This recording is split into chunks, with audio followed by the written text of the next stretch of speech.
dhalinyaradu waxay leeyihiin door muhiim ah oo weyn oo ah horumarinta bulshada iyo dhismahooda.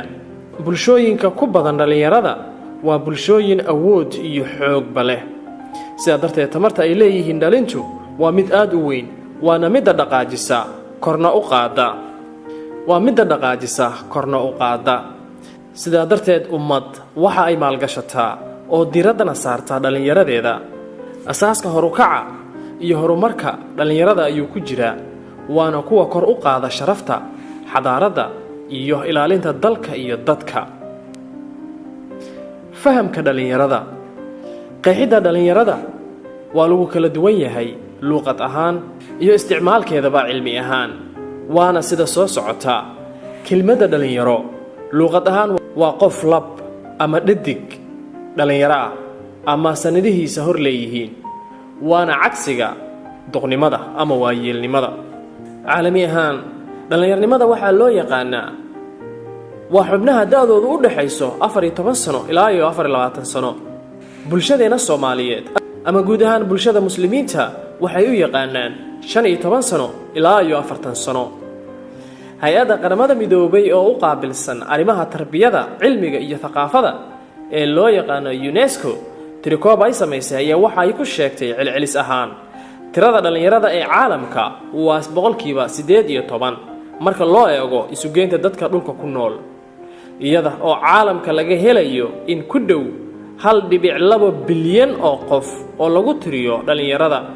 Intaasi waxaa lagu siyaadiyaa cadad gaaraya 72 milyan oo dhalinyaro muddooyinka soo socda ilaa laga gaarayo 2025. Tirikoobkan ayaa sidoo kale waxa uu sheegayaa in tirada dhalinyarada ee jiilka haatan uu kor u kacayo cadad aad u badan marka loo eego taariikhda, iyada oo tirikoobkan ay jirto ayaa maalinba maalinta ka dambaysa si ziyaadaysa si joogto ah cadadka dhalinyarada caalamka. Haddaba muxuu yahay doorka horumarinta dhalinyarada ee bulshada?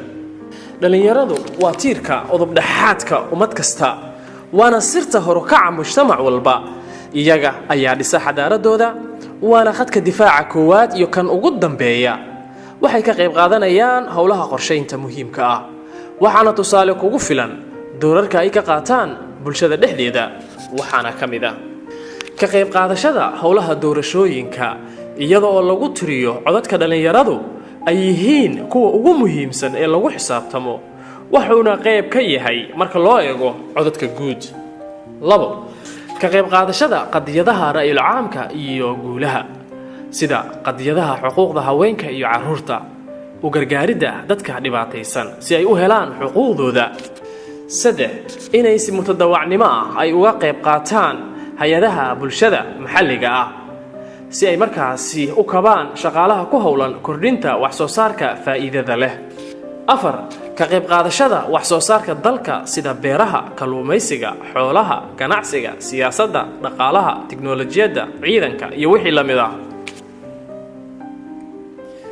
5. U istaagidda howlaha iskaashiga ku salaysan sida soo saaridda filimada dokumentariga ah oo diiradda lagu saarayo mowduuca yiman, iyada oo soo saaristiisana iska kaashanayaan koox dhalinyaro ah oo mid waliba leh takhasus cayiman. 6. Gacan ka geysashada abuuridda mashaariic ummadda loogu adeegayo, sida iyadoo cadaadis lagu saarayo shirkadaha waaweyn unkidda mashaariic lagu dhisayo kaabayaasha dhaqaalaha ee muhiimka ah si ay si wanaagsan ugu socoto nolosha bulshada. 7. Qorsheynta qabashada kulamo cilmiyeed, tababaro iyo wadaxaajood oo diiradda lagu saarayo cilmiga iyo wax soo saarka, la dhiirigeliyo caqliga insaanka si loo helo wax soo saar, hal abuur iyo fikrado cusub. 8. Qorshe jeexidda arrimaha bii'ada ama deegaanka maxalliga ah iyo sida loo xifdiyo, unkidda ama qurxinta goobaha guud oo loo dalxiis tago, goobaha lagu nasto, garoomada cayaaraha iyo goobaha waxbarashada. Ka qayb qaadashada dhammaan wixii maalgelin ku saabsan iyo tabarucaadka hay'adaha khayriga ah oo qarka u saaran in howlahooda u istaagaan qarash la'aan darteed, ama dadka baahan ama duruufaysan oo la dhibtoonaya nolosha iyo iyada oo xadidan sidii ay u heli lahaayeen quutilyoomkooda. 10. kor u qaadidda dhanka ijtimaaciga ah sida booqasho isweydaarsasho sida booqashooyinka deriska dadka buka iyo isla wadaagidda dhammaan munaasabadaha farxadaysan ama murugaysan. 11 in kor loo qaado wacyiga iyo thaqaafada iyada oo markaasi loo marayo waxyaabo loo qabanayo iskaa wax u qabso ama isxilqaan dadkana loo sahlayo inay soo bandhigaan dhaqankooda ilbaxnimadooda iyo thaqaafadooda si ay ula wadaagaan ummadaha kale. 12 inuu qofka muujiyo muwaadinimadiisa iyo asalkiisa soo bandhigo taariikhdiisa iyada oo dib u eegayo waxyaabihii uu qofka ama ummadda horey ugu soo guulaysatay iyo waxa ay haatan ku naaloonayaan. 13 ka qayb qaadashada iyo ka shaqaynta difaaca waddanka ama deegaanka iyo ilaalintiisa iyada oo ay dhalinyaradu tahay dadka ugu horeeya oo naftooda hura iyaga oo u huraya waddanka kuna bixinaya naftooda iyo wax walba oo qaali ah. 14 faafinta wacyigelinta arrimaha caafimaadka iyada oo la adeegsanayo barnaamijyo isu imaatin iyo howlqabadyo kuwaasi oo macluumaad ku saabsan cudurrada halista ah iyo kuwa xilliyada yimaada waxa sababa sida la isaga ilaaliyo iyo sida la isaga difaaco.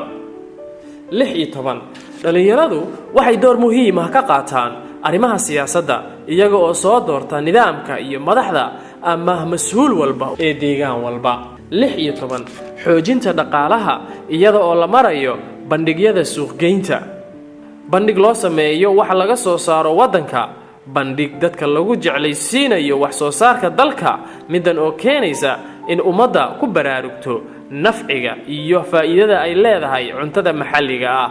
midan ayaa marka dambe keenaysa in si wanaagsan oo baaxad weyn loo iibsado dalagga dalka gudihiisa ah.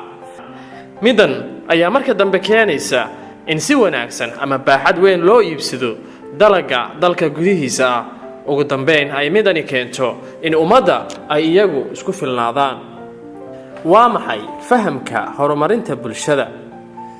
hay-adda qaramada midoobay ayaa waxay ku qeexday horumarinta bulshada waa howlo iyo dhaqdhaqaaqyo iska kaashanaya dadka wada nool iyaga oo midaynaya dadaaladooda iyo dadaalada xukuumadda si markaasi loo horumariyo loona hagaajiyo duruufaha mujtamaca maxalliga ah bulsho ahaan dhaqandhaqaale ahaan iyo thaqaafad ahaanba. haddaba waa maxay xiriirka dhalinyarada ee horumarinta bulshada?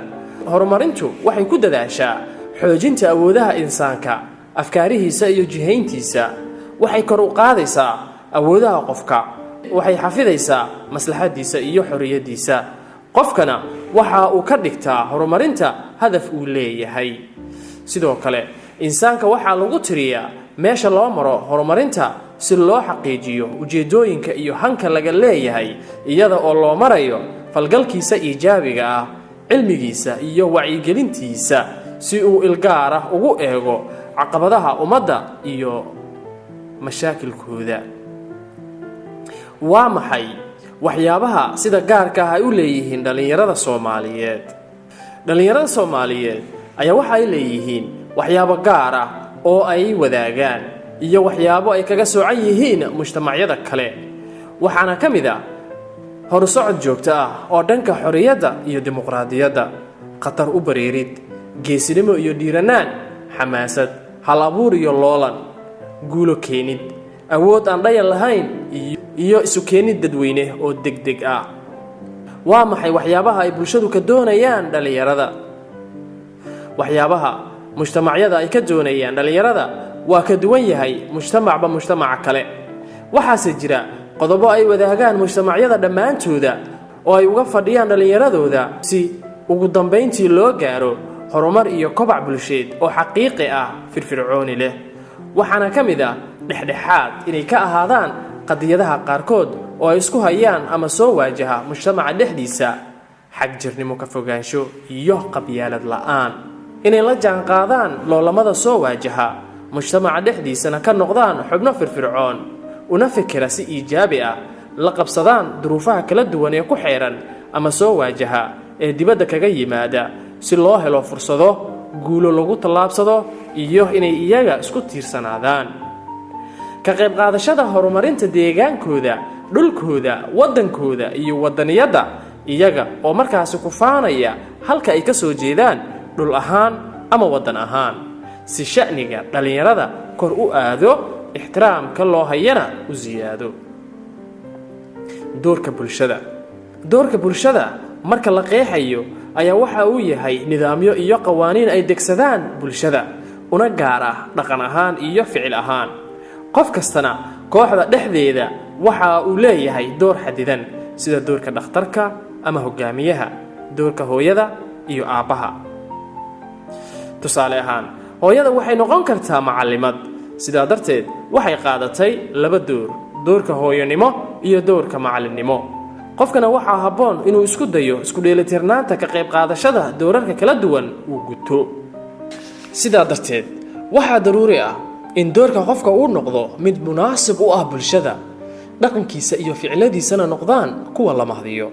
qofka waxaa dhici karta inuu qaato laba door isla hal waqti, iyada oo ay ku xiran tahay waxa uu yaqaano, lagana yaabee doorkiisa bulshada inay kala duwanaadaan. marka loo eego kooxda ku hareeraysan, isagana uu yahay mid ka mid ah bulshada xubnaheeda.